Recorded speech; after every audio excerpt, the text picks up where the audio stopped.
Chapter 6. It pleased Darius to set over the kingdom 120 princes, which should be over the whole kingdom, and over these 3 presidents, of whom Daniel was first, that the princes might give accounts unto them, and the king should have no damage.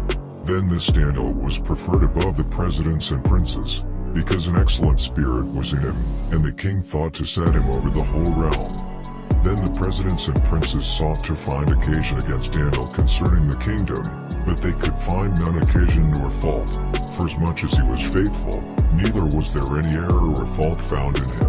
Then said these men, We shall not find any occasion against this Daniel, except we find it against him concerning the law of his God.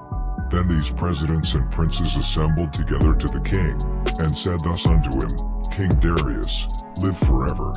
All the presidents of the kingdom, the governors, and the princes, the counselors, and the captains, have consulted together to establish a royal statute, and to make a firm decree, that whosoever shall ask a petition of any god or man for 30 days, save of thee, O king, he shall be cast into the den of lions. Now, O king, establish the decree, and sign the writing, that it be not changed, according to the law of the Medes and Persians, which altereth not.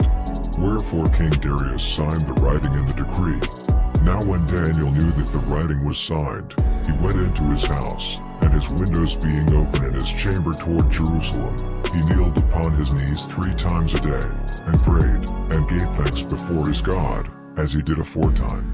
Then these men assembled, and found Daniel praying and making supplication before his God. Then they came near, and spake before the king concerning the king's decree. Hast thou not signed a decree, that every man that shall ask a petition of any god or man within 30 days, save of thee, O king, shall be cast into the den of lions? The king answered and said, The thing is true, according to the law of the Medes and Persians, which altereth not. Then answered they and said before the king, That Daniel, which is of the children of the captivity of Judah, regardeth not thee, O king, nor the decree that thou hast signed, but maketh his petition 3 times a day. Then the king, when he heard these words, was sore displeased with himself, and set his heart on Daniel to deliver him, and he labored till the going down of the sun to deliver him. Then these men assembled unto the king, and said unto the king, Know, O king, that the law of the Medes and Persians is, that no decree nor statute which the king establisheth may be changed.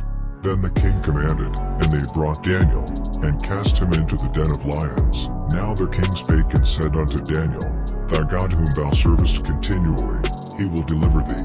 And a stone was brought, and laid upon the mouth of the den, and the king sealed it with his own signet, and with the signet of his lords, that the purpose might not be changed concerning Daniel. Then the king went to his palace, and passed the night fasting, neither were instruments of music brought before him, and his sleep went from him. Then the king arose very early in the morning, and went in haste unto the den of lions. And when he came to the den, he cried with a lamentable voice unto Daniel. And the king spake and said to Daniel, O Daniel, servant of the living God, is thy God, whom thou servest continually, able to deliver thee from the lions? Then said Daniel unto the king, O king, live forever. My God hath sent his angel, and hath shut the lions' mouths, that they have not hurt me, forasmuch as before him innocency was found in me, and also before thee, O king, have I done no hurt. Then was the king exceeding glad for him, and commanded that they should take Daniel up out of the den. So Daniel was taken up out of the den, and no manner of hurt was found upon him, because he believed in his God. And the king commanded, and they brought those men which had accused Daniel, and they cast them into the den of lions, them, their children, and their wives, and the lions had the mastery of them, and brake all their bones in pieces or ever they came at the bottom of the den. Then King Darius wrote unto all people, nations, and languages, that dwell in all the earth, Peace be multiplied unto you. I make a decree, that in every dominion of my kingdom men tremble and fear before the God of Daniel, for he is the living God, and steadfast forever, and his kingdom that which shall not be destroyed, and his dominion shall be even unto the end. He delivereth and rescueth, and he worketh signs and wonders in heaven and in earth, who hath delivered Daniel from the power of the lions. So this Daniel prospered in the reign of Darius, and in the reign of Cyrus the Persian.